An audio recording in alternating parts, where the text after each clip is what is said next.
I died on my sister's birthday and don't know how I can celebrate her birthday for the rest of our lives.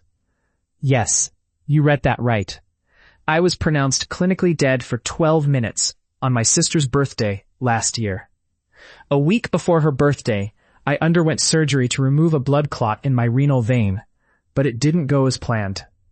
I was told I needed another surgery to replace the vein with a pig artery and to add a stent to prevent further complications. I was hospitalized in the special care unit, waiting for the surgery. I even asked if we could reschedule it, not wanting to ruin my sister's special day. But, as you might guess, that request didn't go through. On the morning of my surgery, I called my sister to wish her a happy birthday. We shared a heartfelt moment, and she reassured me that everything would be okay because nothing bad could happen to me on her birthday. We discussed the possible complications, and I signed the consent forms. I didn't think much of the small chance of vein rupture, but I was in that less than 1% category. The surgery began well. The surgeon successfully removed the blood clot and sutured in the pig artery. But then, as they deployed the stent, my vein ruptured at the suture sites. The surgeon clamped both sides to stop the bleeding, but I had already lost most of my blood. My heart stopped. I was clinically dead for 12 minutes. During those 12 minutes of CPR, the head surgeon told the resident that I wasn't going to make it. But that resident, who had never lost a patient, fought for me. Those extra 2 minutes saved my life. I received multiple blood transfusions and was hooked up to various machines.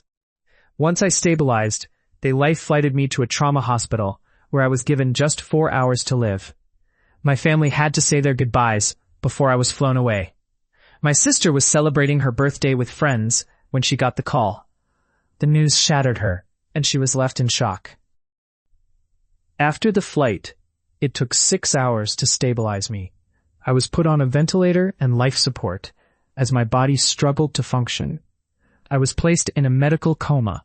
During that time, they discovered a tear in my bowel from a previous surgery, which required yet another operation once I was stable. My family was told I might not survive the night. They scrambled to get my sisters to the hospital, and when my sister arrived, it broke her heart to see me connected to all those machines. She described me as swollen, barely recognizable, and cold to the touch. I remained unconscious for 7 days.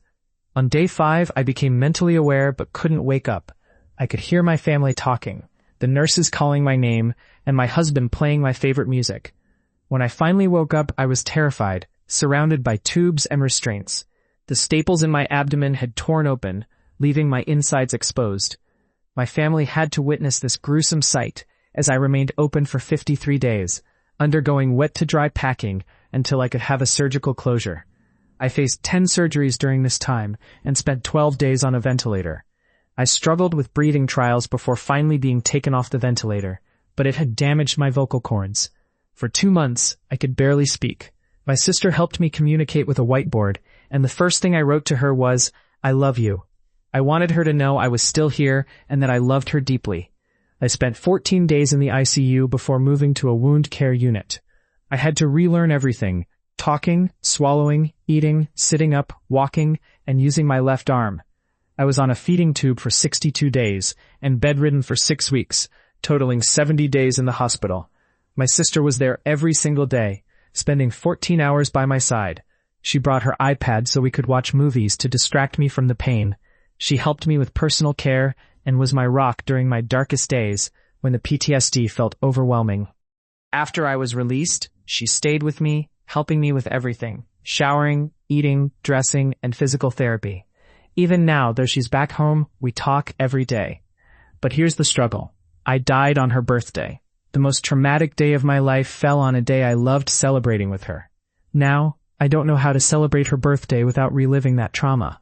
I feel guilty because she's my best friend and I love her so much, but thinking about that day makes me want to hide away. We're both young, and I don't want this to haunt us forever.